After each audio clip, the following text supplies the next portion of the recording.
تعویذ کے بارے میں بھائی نے سوال پوچھا، کوئی ایسی حدیث جس میں منع کیا گیا ہو؟ جی بالکل، تعویذ جس کو ہم اردو میں تعویذ کہتے ہیں، سب سے پہلے نمبر پر اس کو سمجھ لیں، عربی زبان میں اس کو تمیمہ کہتے ہیں۔ تعویذ کا مطلب ہے گلے میں یا بازو سے کوئی کسی طرح کا کوئی کلام کاغذ پہ لکھا ہوا ہو یا کسی چمڑے پہ ہو، اس کو باندھا جائے، اس کو لٹکایا جائے۔ عربی زبان میں اس طرح اگر کوئی اس امید سے، اس نظریے سے، شفا کے لیے، اس حفاظت کے لیے یا کسی اور مقصد کے لیے اس طرح گلے میں لٹکانا، بازو سے لٹکانا، اس کو تمیمہ کہتے ہیں۔ اس کی جمع تمائم آتی ہے۔ اس کی وضاحت لغت کی کتابوں میں موجود ہے۔ اس عمل سے نبی اکرم صلی اللہ علیہ وآلہ وسلم نے سختی سے منع فرمایا ہے، جس میں سے مستدرک حاکم میں حدیث ہے 7513 نمبر پر، اور یہی حدیث مسند احمد بن حنبل میں بھی آتی ہے، 17458 نمبر پر آتی ہے۔ عقبہ بن عامر الجوہانی فرماتے ہیں کہ رسول اللہ صلی اللہ علیہ وسلم کے پاس ایک گروپ آیا،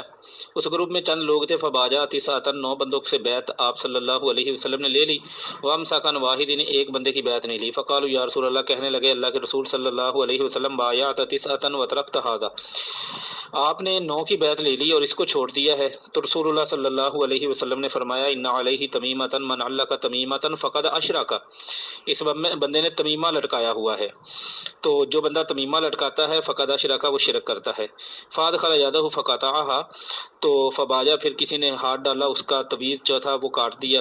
توڑ کے پھینک دیا جو تمیمہ لٹکا ہوا تھا، پھر اس کی بیعت کر لی۔ بعض لوگ کہتے ہیں جی تمیمہ سے مراد تو ہے کوئی سمندری کوئی موتی منکا وغیرہ ٹائپ چیز تھی، اس کے لٹکاتے تھے۔ وہ کیوں لٹکاتے تھے؟ وہ بھی شفا کے لیے، وہ بھی حفاظت کے لیے، اگر بالفرض مان لیا جائے تو یہاں پر بھی یہی مقصد ہے۔ تو قرآن مجید اللہ تعالیٰ نے نازل کیا ہے، اس میں شفا ہے، کوئی شک نہیں۔ وَنُنَزِّلُ مِنَ الْقُرْآنِ مَا هُوَ شِفَاءٌ، اللہ تعالیٰ نے قرآن مجید کو علاج نہیں کہا، ڈائریکٹ شفا کہا ہے۔ آپ سر درد کی پیناڈول لیتے ہیں تو وہ علاج ہے، شفا ہے یا نہیں وہ میرے اللہ کو پتہ، لیکن اگر قرآن مجید سے آپ علاج کرتے ہیں، دم کرتے ہیں، تو وَنُنَزِّلُ مِنَ الْقُرْآنِ مَا هُوَ شِفَاءٌ، یہ شفا ہے، اس سے شفا ہونی، روحانی بیماریوں سے بھی شفا ہے، جسمانی بیماریوں سے بھی، اگر کوئی بندہ پڑھ کے دم کرے مسنون طریقے سے تو وہ بھی شفا ہے۔ لیکن سوال یہ پیدا ہوتا ہے کہ قرآن مجید کو شفا کہا گیا، اگر شفا کا طریقہ یہ تھا کہ کاغذ کے ٹکڑوں پہ لکھ کر تعویذ کی شکل میں لٹکایا جاتا، تو نبی اکرم صلی اللہ علیہ وسلم تو حریص علیکم بالمؤمنین رؤوف الرحیم، سب سے زیادہ حرص رکھتے تھے مومنوں پر، مومنوں کو کچھ نہ کوئی فائدہ پہنچانے کی، سب سے زیادہ مہربان تھے، سب سے زیادہ جو ہے شفقت کرنے والے تھے۔ تو نبی اکرم صلی اللہ علیہ وسلم کے سامنے ان کے اپنا بیٹا بھی بیمار ہوا، ان کی اپنی بیٹیاں بھی بیمار ہوئیں، ان کے اپنے عزیز و اقارب بھی بیمار ہوئے، ان کے صحابہ بھی بیمار ہوئے، آپ نے اس طرح سے کبھی فائدہ کیوں نہیں پہنچایا؟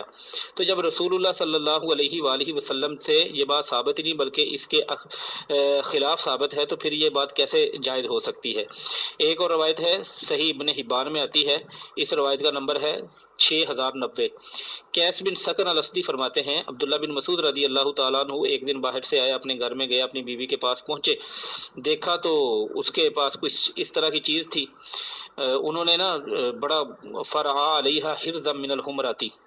حمرہ ایک بیماری کو کہتے ہیں جس کی وجہ سے نا بندے کے جسم پر نا کوئی سرخ رنگ کے دبے سے رونما ہو جاتے ہیں، نظر آنے لگتے ہیں، اس کی وجہ سے انہوں نے کوئی دم وغیرہ کروا کے کوئی چیز پہنی ہوئی تھی، فقاتا اس کو کاٹ دیا عبداللہ بن مسعود رضی اللہ تعالیٰ عنہ، اور ساتھ ایک لفظ بھی کہا، ان آل عبداللہ اغنیاء عن الشرک، جو عبداللہ کی آل اولاد ہے نا ان کا شرک کے ساتھ کوئی تعلق نہیں ہے، اور ساتھ ہی کہا کانا ممن حفظنا عن النبی جی صلی اللہ علیہ وآلہ وسلم، کانا مما حفظنا عن النبی جی، وہ چیز جو ہم نے اللہ کے رسول سے یاد کی وہ یہ کہ ان رقا والتمائم والتوالۃ من الشرک، تو ان رقا دم یعنی وہ دم جو شرکیہ ہوں، والتمائم اور وہ تعویذ جو لٹکائے ہوئے ہوں، یہ ساری چیزیں جو ہیں وہ شرکیہ ہے، یعنی یہ شرک ہے، من الشرک، شرک سے ہے۔ اس کے علاوہ بھی کئی اور ایک روایات مل جاتی ہیں، مثال کے طور پر ایک بڑی مشہور حدیث ہے صحیح مسلم میں 2115 نمبر، ابو بشیر انصاری کہتے ہیں، کنہ مع رسول اللہ صلی اللہ علیہ وسلم، ہم اللہ کے رسول کے ساتھ فی بعض اسفاری کو سفر کر رہے تھے، والناس فی مکیلہم، سونے کا ٹائم ہوا، ریسٹ کا ٹائم ہوا، قافلہ رکا، لوگ اپنی اپنی جگہ پہ چلے گئے، تو فارسل رسول اللہ صلی اللہ علیہ وسلم رسولا، اللہ کے رسول صلی اللہ علیہ وسلم نے ایک بندے کو بلایا، کہا جاؤ، بھیجا اسے، کہا اللہ یبقین فی رقبۃ بعیر قلادۃ من وطن ولا قلادۃ الا قطعت، جاؤ جا کے چیک کرو کسی اونٹ کی گردن میں کسی طرح کا کوئی دھاگا، کوئی یہ جو دم وغیرہ کے لیے یا شفا کی نظر سے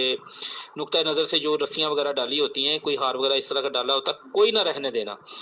بطر لوگ تیر کی جو کمان کی جو تانت ہوتی تھی اس کو اونٹوں کے گلے میں ڈال دیتے تھے مختلف لوگ، یہ بھی ایک تھا ان کا۔ وہ کہتے تھے کہ اس سے نا اونٹوں کو نظر نہیں لگتی، جیسے ہمارے مکان بنانے کے بعد اس کے ایک منڈیر پہ ہنڈیاں رکھ دیتے ہیں، ایسے وہ نا کمان کے پیچھے جو دھاگا ہوتا ہے جس کو تانت کہتے ہیں وہ اونٹ کے گلے میں لٹکا دیتے تھے، کہتے تھے اس سے نظر نہیں لگتی۔ آپ نے فرمایا اس طرح کی کوئی چیز نہیں رہنے دینی، ساری کی ساری کاٹ دینی ہے۔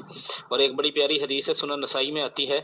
سنن نبی داود میں بھی آتی ہے، سنن نسائی میں 5068 نمبر حدیث ہے۔ رویفہ بن ثابت رضی اللہ تعالیٰ عنہ کو نبی صلی اللہ علیہ وسلم نے کہا ہے، رویفہ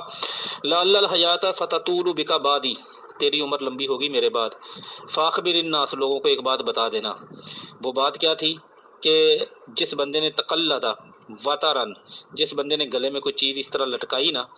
تو فإن محمدً باری منہ، اسے بتا دینا کہ محمد صلی اللہ علیہ وآلہ وسلم کا اس سے کوئی تعلق نہیں۔ دو چیزیں اور بھی ہیں اس میں، تو ان تعویذوں سے، اس طرح کی چیزوں سے بچنا چاہیے۔ مسنون دم موجود ہے، بڑی پیاری دعائیں رسول اللہ صلی اللہ علیہ وسلم سے دم کے لیے موجود ہیں، فلک ناس اخلاص پڑھ کے آپ دم کیا کرتے تھے۔ ان مسنون چیزوں کو اپنانا چاہیے، پڑھ کے کلام دم کرنا چاہیے مریض کو، نہ کہ یہ طریقہ اختیار کرنا چاہیے جو سنت سے ثابت نہیں۔